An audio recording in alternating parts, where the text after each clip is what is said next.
আমার ভালোবাসা তো ভুল ছিল না, কেন করলে তুমি এমন ছলনা? কি দোষে দোষী করে তুমি চলে যাও, অশান্ত মন আমার কিছু বুঝে না।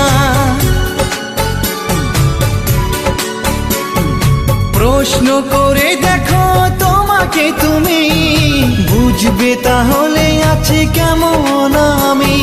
তোমার গায়ে হলুদে কত কোলাহল, এদিকে আমার চোখে ঝরে শুধু জল। ভুলতে পারি না আমি তোমার স্মৃতি, কেমনে ভুলে গেছো ওগো প্রিয়সী। মনে কি পড়ে না সেই মধুর প্রীতি, মনে কি পড়ে না সেই মধুর প্রীতি। পুষ্পে ভরা তোমার পেলাম চিঠি।